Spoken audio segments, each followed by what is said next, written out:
The Russia-Ukraine war broke many memories in the history of the world warfare, especially in the conjuncture that emerged with the Second World War. Fighter planes and fighter pilots gained great importance. During the war, air forces were of a great importance both for infantry units and the destruction of supply lines.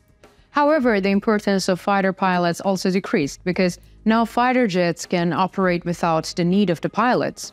Since the beginning of the Russia-Ukraine war, many Ukrainian unmanned aerial vehicles have carried out critical operations against Russian army and the Russian territory. During these operations, the Russian army suffered heavy losses. In addition, fear was created on the Russian mainland. This situation caused the Ukrainian army to take psychological advantageous positions. In recent days, unmanned aerial vehicles belonging to the Ukrainian army carried out an attack again. So, what happened in this attack? Let's take a look at the developments together. As the pioneer, we continue to bring you the developments related to the Russia-Ukraine war. Don't forget to subscribe to our channel and turn on notifications so as not to miss our daily map reports and reports on the agenda. You can also support me and my team by using the Super Thanks button located on the video. Let's start if you're ready. The Pioneer reports. The Russian mainland has been under attack by unmanned aerial vehicles again in recent days. Unmanned aerial vehicles that took off from Ukraine in the early hours of the morning flew over Russia for a long time. During this long time, Russian air defense systems could not detect the unmanned aerial vehicles.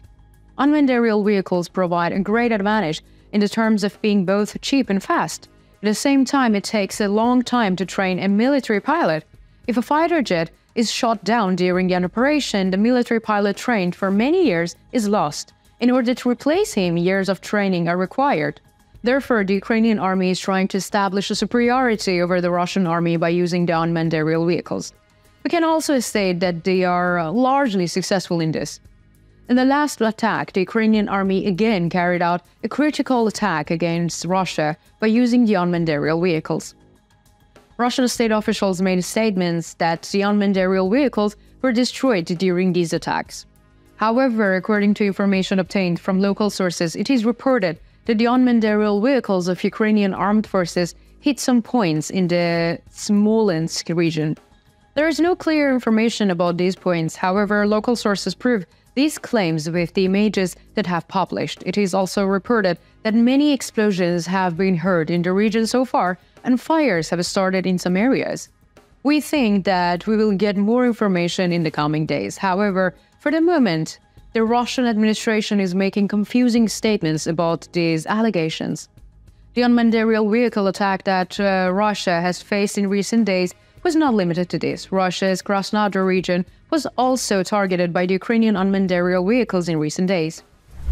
According to the Russian sources, Ukrainian unmanned aerial vehicles entering the skies of Krasnodar were reportedly destroyed by the Russian air defense forces.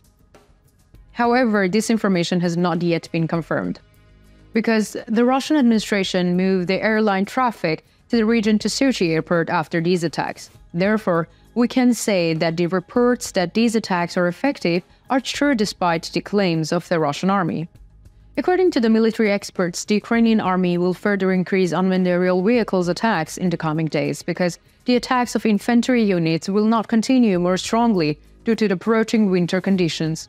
The attack of both the Russian army and the Ukrainian army will slow down. Therefore, it seems that we will witness more air battles. The struggle continues on the land as well as in the air. Recently, a very interesting report was shared by the Russian soldiers serving on the front line. As I mentioned in the map reports, the Russian army withdrew from Klishchivka and Andreevka. Ukrainian troops also established their dominance in the region. Senior Russian sources reported that many Ukrainian soldiers were killed in Klishchivka and Andreevka.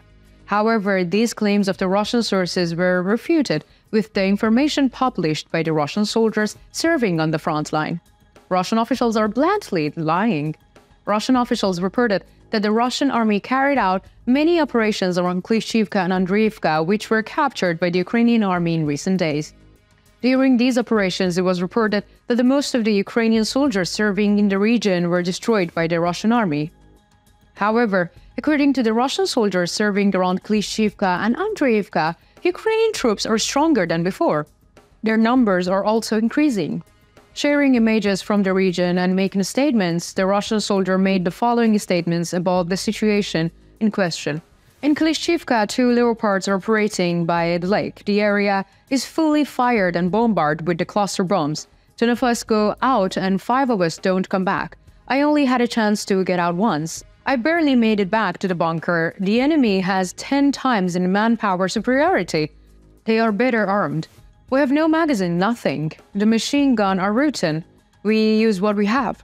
The Russian soldier who recorded these images and made these statements also stated that he would share these images in the case something happens to him. According to information obtained from local sources, there is no information about whether the soldier is alive or not. The Russian army is almost cornered in its positions around Bakhmut. The Russian war leadership, which has tried all means, seems to have left the Russian soldiers in the region to die.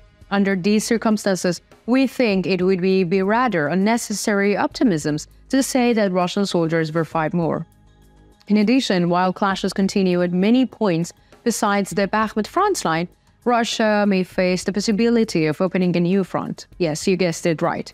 The Belgorod region in the southwest of Russia seems to be a new front in the war between Russia and Ukraine. Allegedly, the Free Russian Legion is back in Belgorod.